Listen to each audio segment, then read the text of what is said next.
शिकारी के जाल में फंसा कौवा और कबूतर। सुनो दोस्तों इस बयान को मौलाना जर्जीस की आवाज़ में। एक शिकारी के जाल में कौवा और कबूतर दोनों फंस गए। कौवा भी रो रहा और कबूतर भी रो रहा है। तो कौवे ने गुस्से में कबूतर से कहा, चुप, गुड़ुरगू करते करते दिमाग खराब कर दिया।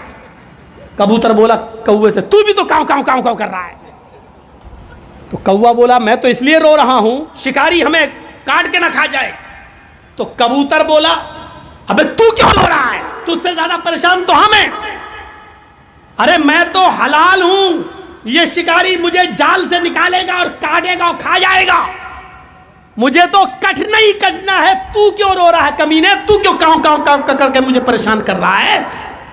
तो कौवा बोला, तुम ज्यादा परेशान नहीं हो, मैं तुमसे ज्यादा परेशान हूं। तुम्हें तो कटना ही कटना है, तुम्हें तो कन्फर्म है, लेकिन हम तुमसे भी ज्यादा परेशान हैं।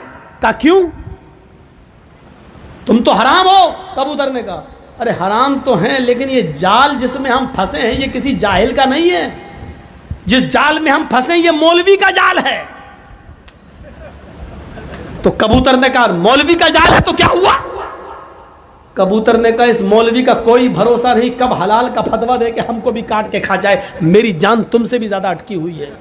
एक औरत बिचारी थी, उसने 3 पीरों की दावत की, वो उनकी बड़ी मुरीद थी।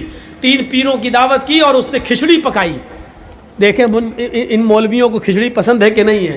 3 पीरों की दावत की, खिचड़ी पकाई और खिचड़ी में घी डाल दिया बहुत सा। खिचड़ी गर्म थी, घी पिघल गया। एक तो खिचड़ी देख के मौलवियों का पेट भर गया। अब दोबारा जब घी देखा तो उसने सोचा चलो घी तो पड़ा हुआ, कम से कम एक सोचता ये घी मेरे पास आ जाए। दूसरा मौलवी सोचने लगा मेरे पास आ जाए। तीसरा सोचता मेरे पास आ जाए। तो मौलवियों के पास तो बड़े तिकड़म हैं। एक मौलवी ने उंगली डाल दी उसमें खिचड़ी में और लाइन बना दी ऐसे।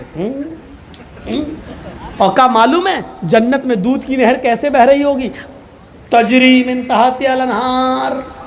जन्नत में दूध की नहर ऐसे बह रही होगी। अब जब गड्ढा बन गया तो सारा घी बहता हुआ उसके पास चला आया। दूसरे ने कहा जन्नत में दूध की नहर उधर बह रही होगी, शहद की और शराब की नहरें इधर बह रही होंगी।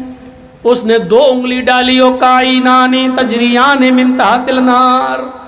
दूध की और शराब और शहद की नहर इधर बह रही होगी।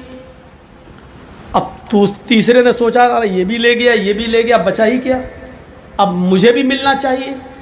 तो उसने ऐसा फार्मूला इस्तेमाल किया। उसने कहा अरे भाई इतनी जल्दी जन्नत जहन्नम पे आ गए हो, अभी तो कयामत भी नहीं आई।